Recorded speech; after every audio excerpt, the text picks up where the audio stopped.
Kalau Anda pingin amalan yang satu kali dikerjakan semuanya bisa didapatkan, sekali mendayung 2-3 amal bisa terlampaui, ada satu rumus. Puasa. Dan kalimat puasa di Quran dibuka dengan kata iman. Quran surah kedua ayat 183. Posisi paling kiri sebelah atas. Ya ayyuhalladzina amanu kutiba alaikumus syiyam. Walaupun ini menunjuk pada Ramadan, lihat kaitannya dengan Rajab. Para ulama dulu, sahabat, tabi'in, itu sudah membiasakan untuk mengerjakan puasa pada bulan-bulan al-haram. Jadi bukan cuma Rajab, Dzulqa'dah puasa, Dzulhijjah puasa, Al-Muharram puasa, Rajab puasa. Mereka mulai tingkatkan. Kenapa puasa? Saya akhiri, karena puasa ini satu-satunya amalan yang saat dikerjakan bisa mendatangkan amalan yang lain plus menutup maksiat. Menutup pintu maksiat. Anda tidak puasa, ketinggalan sholat fardu, perasaan biasa. Tapi kalau sedang puasa, ketinggalan sholat sunnah, nggak enak Anda tidak puasa, belum tentu bisa baca Al-Quran. Tapi saat Anda puasa, umumnya mau baca Quran. Anda tidak puasa, jalan, ada orang minta-minta, belum tentu diberi di hadapan mata. Anda puasa, nggak ada di depan mata, dicatat oleh Anda. Anak yatim ada di mana? Fakir miskin di mana? Silahkan cek. Bukankah saat Ramadan Anda melakukan itu? Puasa umumnya begitu. Makanya ketika Anda membiasakan puasa, amalan ini akan datang. Dan hebatnya, puasa satu-satunya amalan yang bisa menghambat maksiat. Mau bohong, Anda nggak akan lakukan, tahan-tahan tuh. Akhi, kemana kemarin? Saya cari-cari. Habis maghrib deh saya jawab. Habis maghrib tuh. Masya Allah. Habis maghrib lupa. Tahan sama dia. Umumnya nggak mau batal puasanya, dia tahan-tahan tuh. Ya, Masya Allah. Dicoba kerjakan, ya kerjakan. Ada tuntunannya. Tapi tidak harus Anda menjadikan tuntunan berdasarkan hadis yang palsu. Ya, yang palsu. Yang bukan cuma lemah, palsu. Banyak beredar di bulan Rajab itu hadis-hadis palsu. Khususnya tentang puasa. Siapa yang puasa sehari di bulan Rajab mendapatkan pahala sekian, 2 hari pahala sekian, 3 hari sekian, 1 pekan dibukakan pintu surga 7 pintu untuknya, 8 pekan 8 hari ditutup 8 pintu neraka darinya. Pernah dengar hadis ini? Masya Allah. Itu sih tidak palsu ya. Tidak palsu yang itu. Palsu banget. Ya, jadi mohon maaf, boleh puasa tapi jangan menyandarkan pada ketentuan yang tidak benar. Mulai besok silakan. Senin saya puasa, kan? Yang sudah biasa Senin, Kamis puasa. Ayyamul Bid sudah lewat, tambah puasa Daud. Boleh gitu kan? Sehari puasa, sehari tidak, dan seterusnya. Nabi Daud juga luar biasa ya, ada pujian-pujian. Tapi jangan terapkan rumus misalnya dengan nama yang sama tapi salah praktikal. Oh, saya juga besok bukan cuman puasa Daud, sholat Daud juga saya kerjakan, Masya Allah. Subuh sholat, duhur tidak, asar sholat, maghrib tidak, ada, Masya Allah. Nabi Daud juga sholat dulu, ada sholat Nabi Daud, tapi tidak seperti itu, lain ya. Zaman Nabi dulu sholat, semua sholat. Sholat itu semua ibadah universal, ya, semua sholat. Nabi Zakaria sholat Quran surah 3 ayat 38 39. Nabi Isa sholat Quran surah 19 ayat ke 31. Nabi Ismail sholat Quran surah ke-19 ayat 55. Dari Nabi Muhammad sampai Nabi Adam alaihissalam semua salat. Ya. Ahmad bin Abdullah bin Abdul Muttalib bin Hashim bin Abdul Manaf bin Qusay bin Murrah bin Kilab bin Ka'ab bin Ghalib bin Fihr bin Malik bin Nadar bin Kinana bin Khuzaimah bin Mudrika bin Ilyas alaihissalam bin Nizar bin Mudar bin Ma'ad bin Adnan bin Adi bin Adri bin Muqawwam bin Nahur bin Tari bin Ya'rub bin Jasib bin Nabit bin Ismail alaihissalam bin Ibrahim alaihissalam bin Azar bin Nahur bin Abir bin Kinan bin Arfakhshad bin Sam bin Nuh alaihissalam bin Mihlail Matushala bin Kinan bin Nas bin Tis bin Adam alaihissalam. Di semua nabi itu salat. Nabi aja salat, masa kita enggak? Jelas? Baik. Disilahkan mulai besok perbaiki. Saya jawab ini dulu sedikit, setelah itu kita coba akhiri dulu supaya nanti ada sesi terakhir besok dan banyak hal spesial besok nanti di Ar-Rahman di Kota Baru Parahyangan insyaallah. Ya. Saya jawab dulu ini beberapa bagian.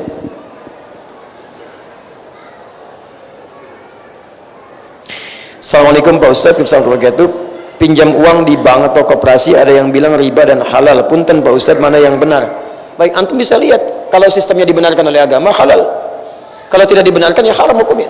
Karena pinjam meminjam pun diatur dalam agama. Nabi aja pernah minjam, pernah minjam Nabi, bahkan sama orang Yahudi. Dan ketika ditagih, kasarnya luar biasa, kan? Ya sampai Umar marah, kata Nabi, biarkan aja, itu hak dia untuk menagih, berikan bagiannya. Di pinjam meminjam ada, utang piutang ada, ayatnya ada di Quran. Surah kedua dari ayat 280 sampai 282. Posisi paling kanan sebelah bawah sampai kiri, atas sampai dengan bawah ada. Jadi kalau hukumnya diatur oleh agama sesuai dengan itu maka dibenarkan. Tapi kalau di dalamnya ada hukum-hukum yang melanggar agama seperti riba, kan tidak diperkenankan, nggak boleh hukumnya. Bahkan ada ayat turun di situ. Quran surah kedua ayat 275 sampai 279. Hati-hati. Assalamualaikum warahmatullahi wabarakatuh. Bagaimana salat tahajud sekaligus membaca mushaf? Maksudnya mungkin salat sambil membaca mushaf. Ya, teman-teman, ini ada keringanan di sini. Jadi kalau Anda tunaikan salat sunnah yang sifatnya sendirian, atau Anda berjamaah tapi menjadi makmum, maka itu masih boleh, Anda fleksibel sifatnya, boleh Anda pegang mushaf misalnya, boleh ya, untuk sekedar memberikan kenyamanan dalam bacaan atau dengan tujuan meningkatkan bacaan atau meningkatkan hafalan, itu boleh, nggak ada masalah, dengan catatan mushaf yang Anda gunakan tidak mengganggu kekhusyuan Anda dalam sholat. Ya, Anda mau sholat mushafnya yang gede misalnya begini kan, pegang begini berat, pegang dua kan, mau ruku nyimpan lagi ya susah, cari halaman sulit, nah itu tidak diperkenankan. Termasuk jangan usahakan yang ada terjemahannya, yang mushaf bahasa Arab saja, bahasa Arab. Tapi kalau Anda menjadi imam posisinya dalam sholat berjamaah, Anda jangan gunakan itu, karena syarat menjadi imam itu hafal bacaannya. Kalau belum hafal jangan jadi imam. Awas, hati-hati, jadi bencana bagi makmum nanti. Lihat tuh, imamnya aja nyontek, apalagi kita. Masya Allah, ada aja yang begitu tuh. Masya Allah. Salahkah saya biasa teringat kesalahan saya terhadap ibu, saya menangis.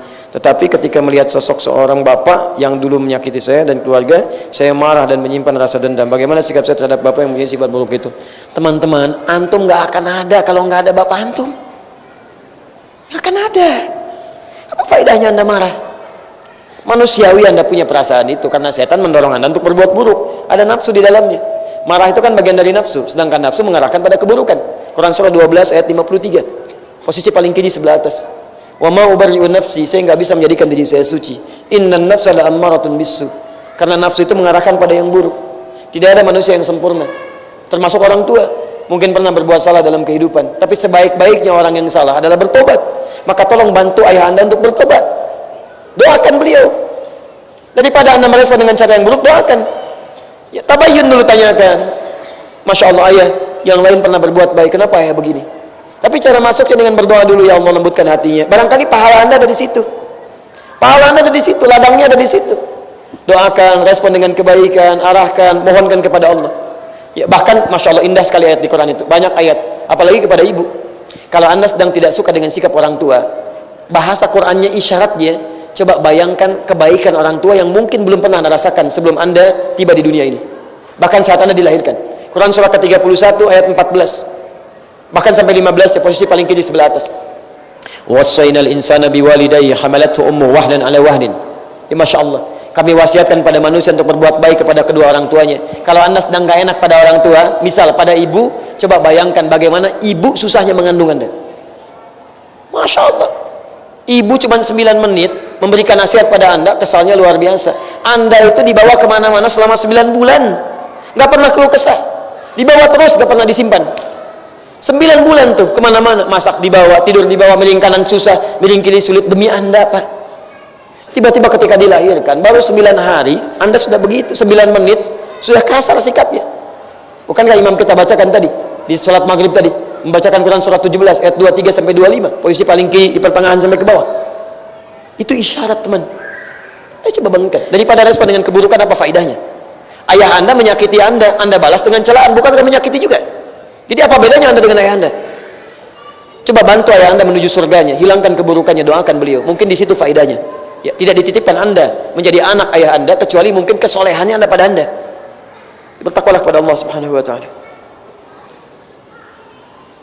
Apakah boleh menggulung celana saat sholat supaya tidak isbal? Boleh.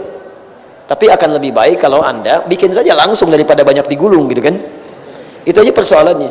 Tapi isbal ini Anda harus teliti lagi. Jadi hadis-hadis tentang isbal ini itu ikhtilaf di kalangan ulama. Tapi sebanyak-banyak hadisnya tersimpulkan dalam 3 hal. 3 hal. Nanti kita bahas dalam fikih ikhtilaf.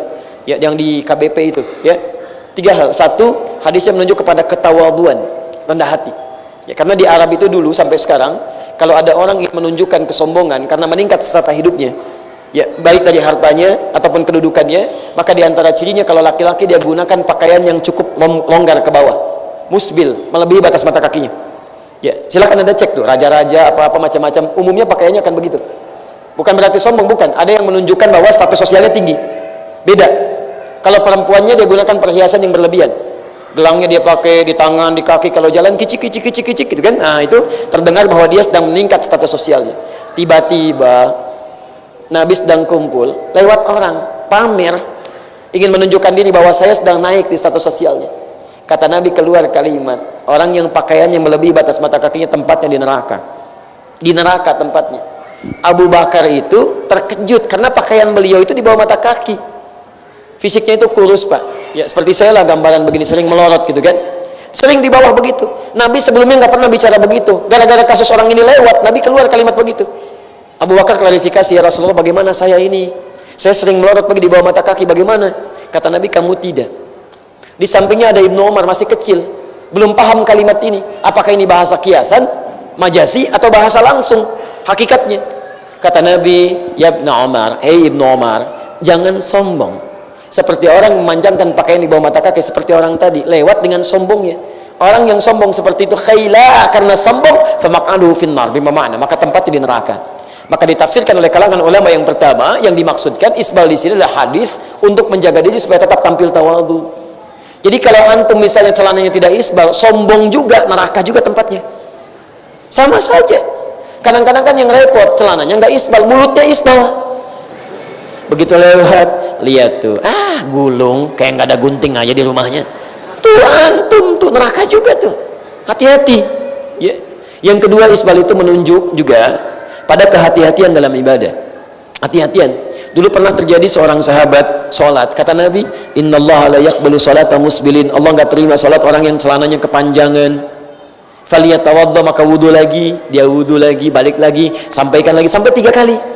Setelah 3 kali dia sholat, Nabi tidak menegur lagi. Perhatikan, ini sering hadis ini digunakan oleh sebagian orang untuk menunjuk dalil. Tuh kan, sholatnya aja nggak diterima. Tapi orang ini tidak mendalami mana hadisnya. Salah kesimpulannya. Salah. Saya pernah diberhentikan di Bekasi. Setelah sholat subuh, ngimami ceramah, mau masuk ke mobil, dipotong di tengah jalan oleh 2 orang. Tokoh, satunya sekretarisnya. Ustaz, mohon maaf saya ingin tanya, menurut Ustadz bagaimana hadis tentang Allah tidak menerima sholat yang celananya isbal? Masya Allah, maksudnya Ustadz celananya kepanjangan, sholat kita nggak diterima tuh, gitu kan? Dengan bahasa yang lain.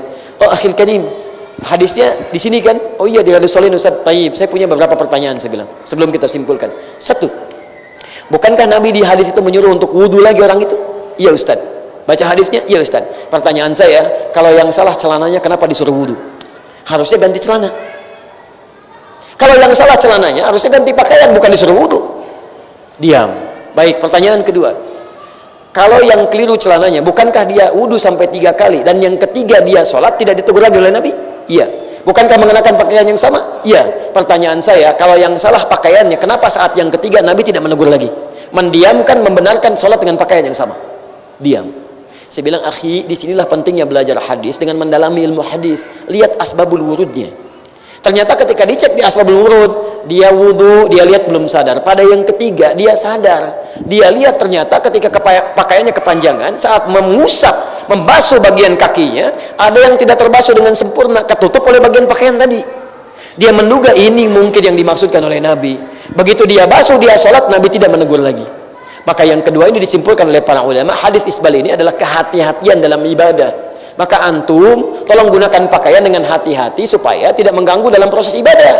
Mungkin saat wudhu terbasuh dengan sempurna, tapi saat jalan najis menempel tanpa antum tidak sadari, terbawa, tergusur dan sebagainya. Makanya coba bikin yang kira-kira ketika Anda digunakan, baik digunakan tapi juga bisa dijadikan sebagai langkah preventif supaya kotoran-kotoran tidak menempel. Bikin. Saya selalu bikin pakaian tuh, celana misal kalau saya di atas mata kaki sedikit tuh. Tapi ya begini sifatnya, fisiknya. Kadang-kadang yang melorot lagi, kadang melorot lagi.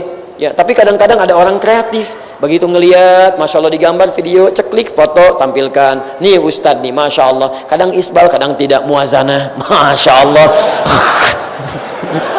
Itu kadang-kadang tuh kasihan gitu, kasihan. Hidupnya masih sempat, menurut saya itu sempat ya. Ngeliatin video, masya Allah, untuk cari kesalahan sekian menit kesekian ada salah keluarin lah haula wala quwata illa billah ya. Alhamdulillah gitu kan, masih ada perhatian. Alhamdulillah, kalau benar kan kita koreksi, maaf saya salah di sini, tolong tinggalkan pendapat saya, yang benar yang ini kerjakan, nggak ada masalah di situ ya. Tapi ya harus juga ditempuh dengan cara yang benar supaya jadi baik di situ. Yang ketiga teman-teman, itu hadis-hadis terkait dengan keindahan dalam berpakaian, kepantasan. Innallaha jamilun yuhibbul jamal. Karena itu di zaman Nabi sekalipun ada yang isbal, ada yang tidak, itu Masya Allah penampilannya itu sesuai dengan asas kepantasan. Jadi jangan sampai Anda, saya ingin menjaga supaya tidak isbal, Masya Allah besok ke kantor pakai dasi, pakai jas, Masya Allah pakai kemeja, begitu celana ngatungnya luar biasa ke atas, itu kan gak enak dipandang juga gitu kan. Dicari yang sebaik-baiknya, sesuainya, terapkan dalam kehidupan yang tiga ini. Karena itu ada yang ingin ketat, saya ingin selamat aja deh, cari yang selamat, saya gak mau isbal. Jangan dipersalahkan, itu pilihan, jangan saling mencela. Karena itu pilihan, dia mengambil hadis untuk yang paling ketat, dia tafsirkan itu. Tapi juga jangan mencela orang yang barangkali ya menurut dia pantasnya dia tidak isbal, dia isbal misalnya, jangan dicela juga. Dan dia Masya Allah ketika mau sholat dia bersihkan, dia gulung supaya nyaman. Enggak usah saling mencela. Dan celaan itu justru yang mengantarkan Anda ke dalam neraka. Masya Allah lewat, di tempat antum ada banjir juga? Enggak, kok ngatung? Gitu ya? Enggak usah lain seperti itu, enggak ada kerjaan, enggak ada kerjaan. Cukup ya? Cukup dulu ya? Halo? Ya nanti kebanyakan malah kita susah beramal gitu kan. Jadi kita cukupkan dulu, ini saya simpan, mudah-mudahan nanti bisa dikumpulkan. Nanti staf kami merangkum ini, dituliskan kembali ya. Jadi ini pertanyaan-pertanyaan ini teman-teman, kita punya sesi namanya Quran Sunnah Solution setiap Kamis malam Jumat langsung dari Bekasi. Nah ini pertanyaan-pertanyaan yang dijawab, kadang masuk interaktif, kadang yang seperti ini dikumpulkan oleh staf kami, nanti disatukan jadi satu, begitu malam itu kita jawab. Jadi ini bukan pertanyaan yang disiapkan, karena sebagian mungkin yang menduga itu si Ustadz nyiapin, begitu disiapin cari di indeks, ya di indeks ini jawab dulu. Enggak, kita nggak ada yang seperti itu, begitu datang kita jawab. Kalau nggak ada ngapain ngumpulin masalah gitu kan. Ya teman-teman sekalian, ini yang bisa kami sampaikan.